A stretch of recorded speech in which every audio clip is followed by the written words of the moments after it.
അള്ളാഹു വിളിച്ചാൽ പോകാൻ ഒരുക്കമാണോ? തിരിഞ്ഞു നടക്കാൻ ഇനി സമയമില്ല. മുന്നോട്ടുള്ള യാത്രയിൽ അള്ളാഹുവേ, ജീവിതകാലത്ത് സംഭവിച്ച എല്ലാ അപജയങ്ങളും മറന്ന്, എല്ലാവിധ തെറ്റുകളും അള്ളാഹുവേ നീ ഞങ്ങൾക്ക് പുറത്തു തന്ന്, ഞാനിതാ ഒരു നല്ലവനായി ജീവിക്കുന്നു, ഞാനിതാ ഒരു നല്ലവളായി ജീവിക്കുന്നു. ഈ നിമിഷം മുതൽ നിന്നിലേക്ക് തൗബ ചെയ്ത് മടങ്ങി റബ്ബേ, നീ എന്നെ കൊണ്ടുപോകും, നീ എന്നെ വിളിക്കും, ഉറപ്പാണ്. ആര് വേണ്ടെന്ന് വെച്ചാലും ഉമ്മ പോകുമ്പോൾ പൊട്ടിക്കരയുന്ന മക്കളുണ്ട്. ഉമ്മ, അങ്ങയോട് യാത്ര പറയാൻ ഞങ്ങളെ കൊണ്ട് കഴിയില്ല ഉമ്മ, ഉമ്മ പോവരുത്. പക്ഷെ ഉമ്മാക്ക് പോയേ പറ്റൂ, പാപ്പാക്ക് പോയേ പറ്റൂ, മക്കൾക്ക് പോയേ പറ്റൂ. ഉമ്മമാർ നഷ്ടപ്പെട്ടവർ ഈ സദസ്സിലുണ്ട്. ഈ അടുത്ത സമയങ്ങളിൽ മരണപ്പെട്ട ഉമ്മമാരുള്ളവർ അല്ലാഹുവേ, ആ ഉമ്മമാരുടെ ഖബറുകൾ നീ സ്വർഗ്ഗത്തോപ്പാക്കണമേ. വാപ്പമാര് മരിച്ചുപോയവരുണ്ട്, മക്കള് മരിച്ചുപോയവരുണ്ട്. അല്ലാഹുവേ, മഗ്ഫിറത്ത് കൊടുക്കണേ തമ്പുരാനെ, ആഖിറം നന്നാക്കണേ തമ്പുരാനെ. സ്വന്തം മക്കളെ എങ്ങനെ സ്നേഹം കൊടുത്ത് വളർത്തിയാലും അവർ നമ്മളോട് യാത്ര പറയും, നമ്മൾ അവരോട് യാത്ര പറയും. ഒരുങ്ങിയിട്ടുണ്ടോ എന്നതാണ് വിഷയം. അതുകൊണ്ട് ഉമർ ഇബ്നു അബ്ദുൽ അസീസ് റളിയല്ലാഹു അൻഹു ഉണർത്തി തരുന്ന ഒരാശയം, ഇതൊക്കെയാണ് ഇൽമിൽ നിന്ന് കിട്ടേണ്ടത്. ഫാരിഗായാൽ, തഹ്സീലായാൽ, ഒരു കോളേജിൽ പോയി മുതവ്വൽ കോഴ്സ് പഠിച്ചു വന്നാൽ കിട്ടേണ്ട ഇൽമ്, ഈ ഇൽമ് ലഭിക്കാതെ മറ്റ് എന്തെല്ലാം കിട്ടിയിട്ട് എന്ത് കാര്യം?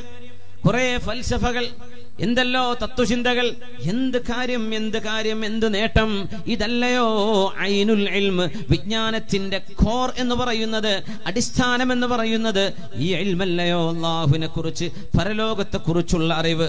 ഈ അറിവ് സമ്പാദിക്കാൻ നമ്മൾ ചെലവഴിക്കുന്ന സമയം, ആ സമയം അഫ്ദലുൽ ഖുർബാത്ത്, നന്മകളിൽ ഏറ്റവും നല്ല നേരമാണ്. ഇമാമുന ശാഫിഈ റളിയല്ലാഹു അൻഹു, നമ്മുടെ മദ്ഹബിന്റെ ഇമാം മഹാനായ മുഹമ്മദ് ഇബ്നു ഇദ്രീസ് ശാഫിഈ റളിയല്ലാഹു അൻഹു, മഹാനവർകൾ പറയുമായിരുന്നു, മൻ ഇഅ്തഖദ അന്നഹു ആലിമുൻ ഫഖദ് ജുഹിൽ.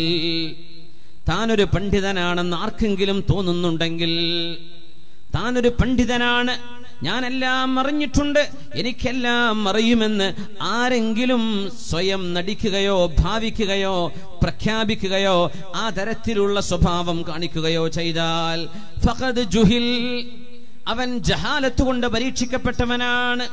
وَإِذَا رَأَيْتَ الْإِنسَانَ عِنْدَهُ دَعَاوِي وَغُرُورٌ, അഹങ്കാരത്തിന്റെ ഞാൻ എന്ന പ്രയോഗം പ്രയോഗിക്കുന്ന പണ്ഡിതന്മാർ, ഞാൻ, എന്റേത്, ഞാനാണ്, ഞങ്ങളാണ്, ഇതുപോലെയുള്ള വാക്കുകൾ പറയുന്നവര്, ദഅവി, ലോകത്ത് മുതഖദ്ദിമീങ്ങളോ മുതഅഖിരീങ്ങളോ ആയ സ്വാലിഹീങ്ങൾ പറയാത്ത എന്തൊക്കെയോ സിദ്ധാന്തങ്ങൾ വിളിച്ചു പറയുന്ന ആളുകൾ, അങ്ങനെ ആരെങ്കിലും കണ്ടാൽ, ആരാ ഇത് പറയുന്നത്?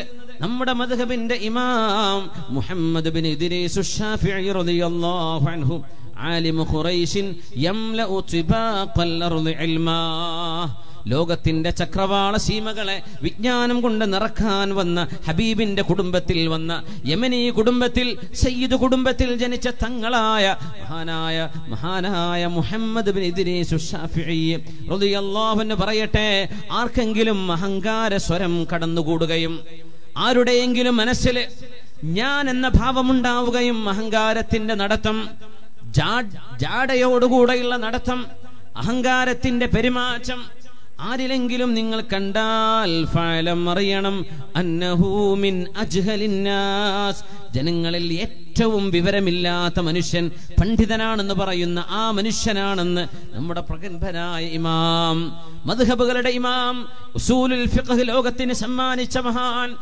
സ്വാഹിബുർ റിസാല, ലോകത്തിന് റിസാല എന്ന പ്രഗൽഭമായ ഉസൂലുൽ ഫിഖ്ഹിന്റെ ഗ്രന്ഥം സമർപ്പിച്ച ഇമാമുന ശാഫിഈ റളിയല്ലാഹു അൻഹു, മഹാനവറുകൾ പറയട്ടെ, ഫഖദ് ജഹിൽ ഫഹുവ മിൻ അജ്ഹലിന്നാസ്,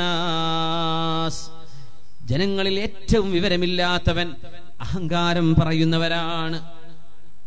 അറിഞ്ഞില്ല എന്നാണ് ഒരു മനുഷ്യൻ ഇൽമറിയുമ്പോൾ തിരിച്ചറിയുന്നത്. ആ ഒരു ഇൽമാണ് മഹാനായ മൂസ നബി അലൈഹിസ്സലാമിനുണ്ടായത്.